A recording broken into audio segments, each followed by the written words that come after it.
henerasyon ay kinakailangan upang masugpo ang matinding kahirapan.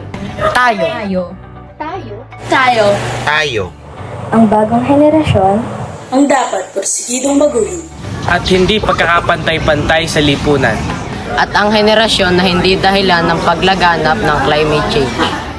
at ang tanging paraan natin ay gawin ang Sustainable Development Goals. Maayos tayo mamumuhay sa isang mundong walang nararasang kahirapan. Sama-sama tayo mamumuhay. Nang walang dumaranas ng gutom at nagsasabi ng Ate, palimos. Mamumuhay tayo sa isang mundo na hindi namamatay dahil sa sakit. At kung saan ang ating buhay ay panghabang buhay. Mamumuhay tayo sa isang mundo na mayroong sapat na kaalaman. At lahat ay nakakapag-aral ng kasanayan para sa isang maunlad na buhay. Tayo sa isang mundo kung saan Lahat ng kababaihan at kalalakihan ay may patas na oportunidad. Upang maging matibay at umunlad ang ating bansa. Buhay tayo sa isang mundo kung saan mayroon Malinis na tubig. malilinis na gamit sa bahay, sa eskwelahan. At sa trabaho. Namumuhay tayo sa isang mundo na may patas na enerhiya para sa lahat. Kuryente, Init. Ilaw.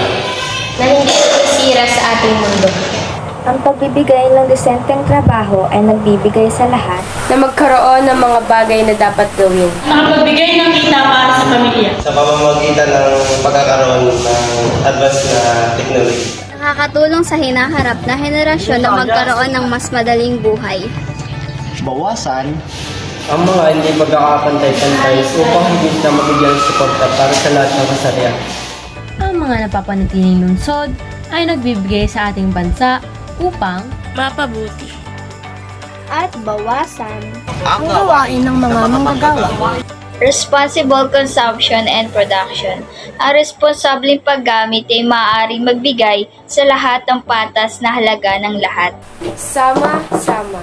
Tayo ay mamuhay sa isang mundo na ang layunin ay sugpuin ang Climate change. Maayos tayo mamuhay sa isang mundong mayaman. mga lamang dagat. At gamitin ito ng may disiplina at pangalagaan ito bilang bagong henerasyon. maayos tayong mamuhay sa isang mundong may layunin. Ang pangalagaan ng ating kalupaan. At huwag nating abusuin ang ating sariling kagubatan para sa sariling interes. Mamuhay tayo ng sama-sama sa isang mundo. Na ang layunin ay umiral ang kapayapaan. At maging pantay sa pagkamit ng hustisya ang mga mayayaman at mahihirap. Sama-sama. Tayong isulong at isagawa. Sustainable Development Goals. Upang ang ating bansa ay umunlad, makakamit ito kung ang ating pamahalaan at mamamayan ay magtutulungan.